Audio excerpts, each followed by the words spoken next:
Hello, and welcome back to another episode of Critical Reactions with your host, Bryan. We're going to finish out this week with my personal pick from this week's poll with a band that I've been meaning to get to for a while now. And, well, actually, a song I've been meaning to get to for a while now. We have VOLA, Head Mounted Sideways. I have a folder up here with new songs to check out, and they're kind of old now. VOLA, Head Mounted Sideways is in there. Spirit Box's Constance is in there. And yeah, like I said, they're old songs by now. But I was planning on checking them out. It's just really hard to get new songs onto the channel with the way that we have the scheduling set at the time. So when I saw VOLA Head Mounted Sideways on the poll, I knew it was going to be on during this week, whether it won it or not. Because on Fridays I get to pick one based on whatever info I have. Sometimes it's just because it sounds neat. But today I actually have an agenda. We are checking out VOLA because I'm ready to check out this song. So let's do it. This is VOLA's Head Mounted Sideways.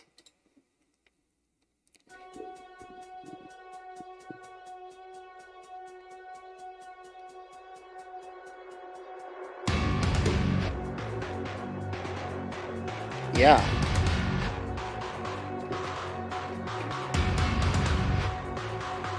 I'm digging that industrial drum.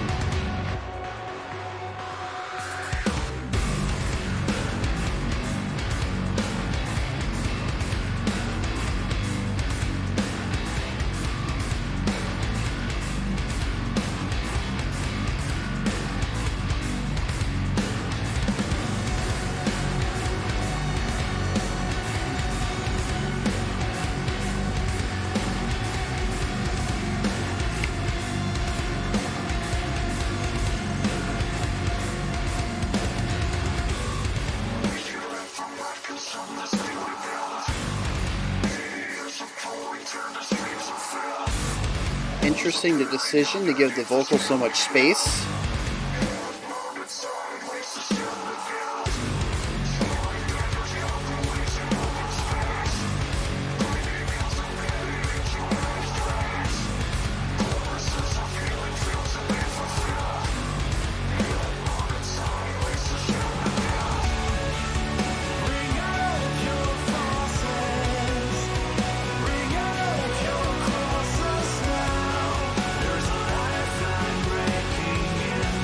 We got arpeggiation going on in the synth.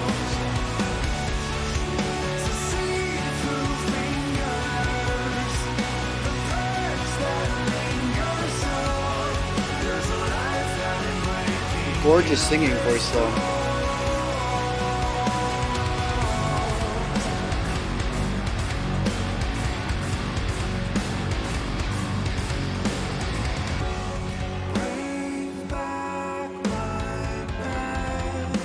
Yeah, that bass work.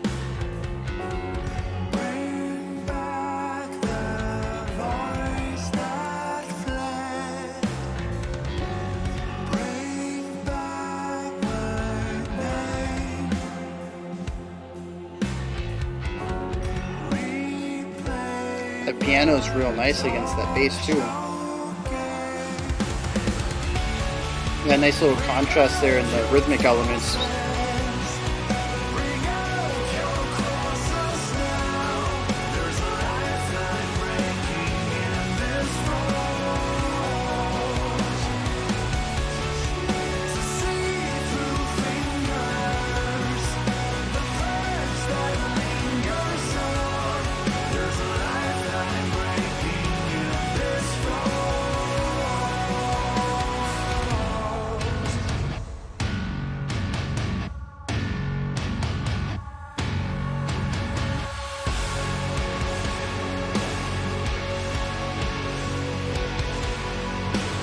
Nice little play on expectations there.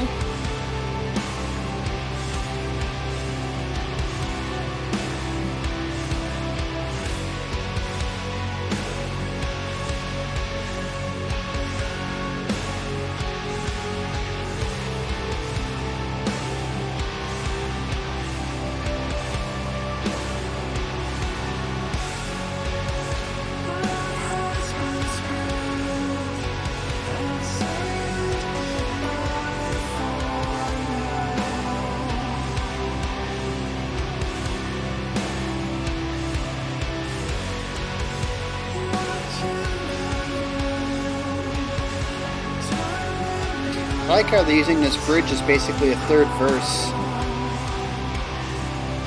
which means that, in a sense, all three verses have had different music behind them.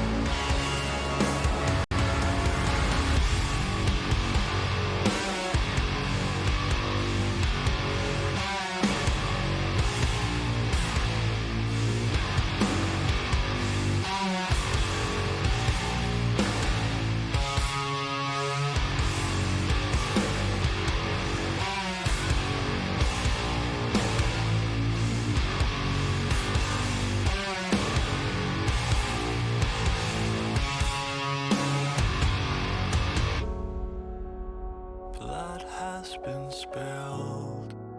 I'm saying goodbye for now.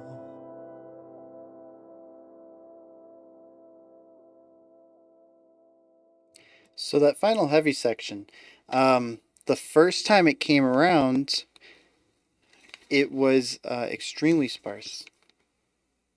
Just wanted to make sure I wasn't missing anything. um, yeah, it was extremely sparse though. And I was actually having a lot of difficulty finding the beat. Um, and I think it was the second or third repetition, he introduced a splash cymbal on every other beat, I think it was. And it was interesting just how far off I was.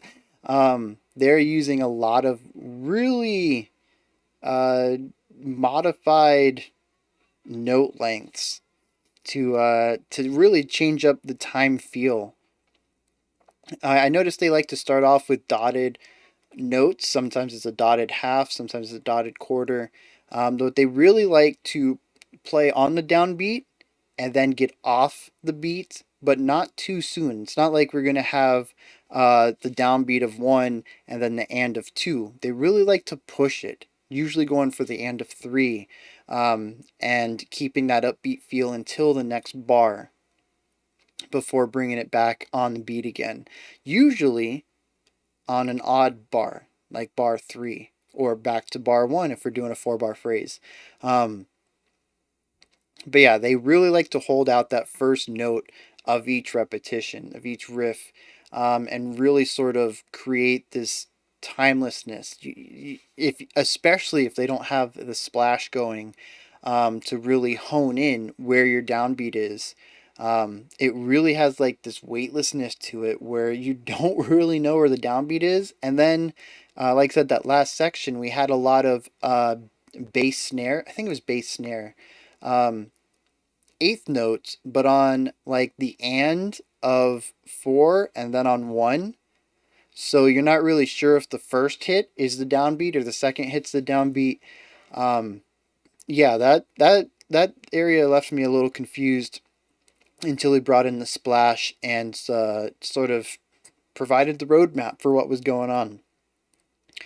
Um, so yeah, I kind of dig that.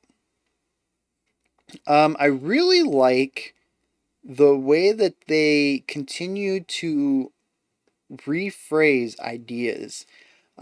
So I kind of see the main differentiation between verse and chorus here being in the vocal work. Also, in more of, I mean, it's also rhythmic versus chordal work, but the vocal structure, the vocal texture works as well. The verses are done with sort of like a digitization sound on them, whereas the choruses are clean and untouched insofar as it sounds like a normal human. Obviously, there's going to be some equalization and some doubling up, maybe some widening, maybe a small chorus effect, yada yada yada. Basic vocal engineering stuff, but it doesn't sound modified. And I think that's the key part.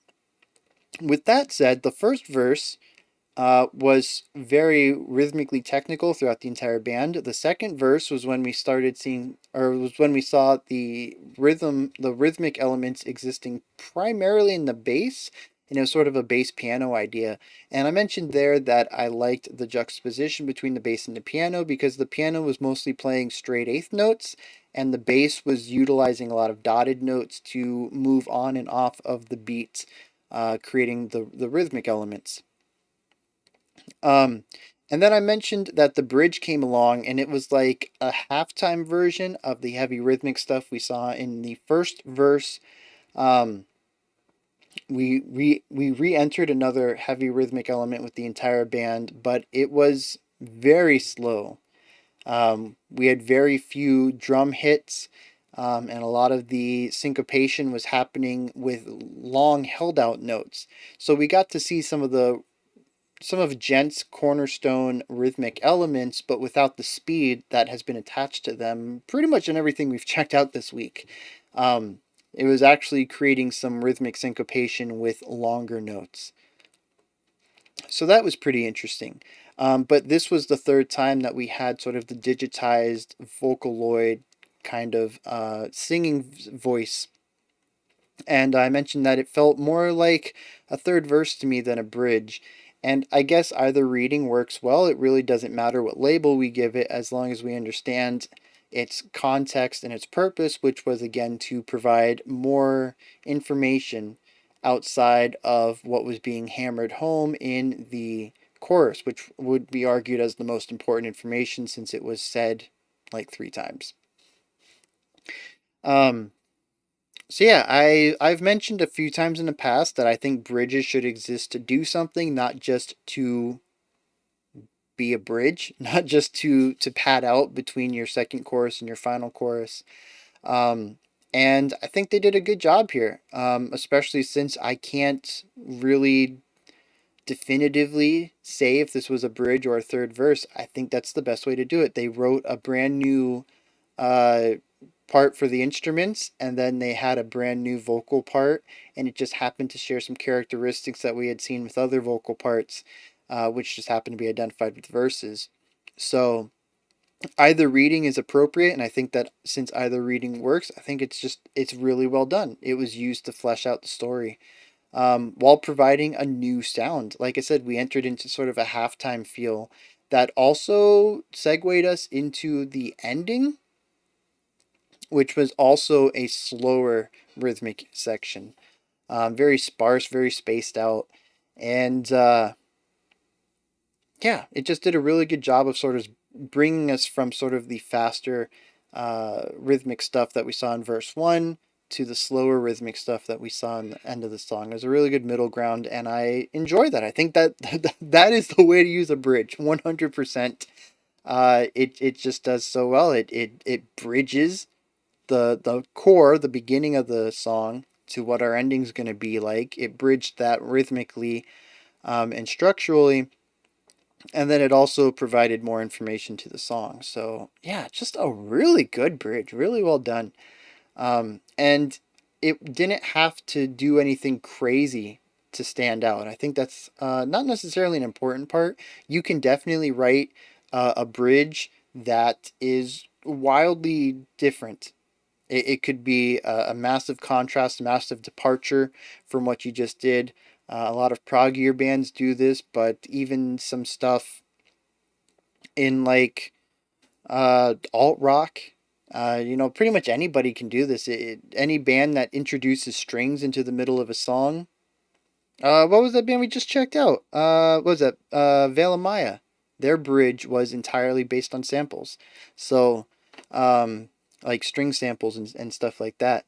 So, yeah, there you can definitely sort of change the entire concept, but I like how these guys kept a common thread between the entire song, while still creating enough differences in the bridge to give it its own identity while still existing within the song and not being too stark of a difference.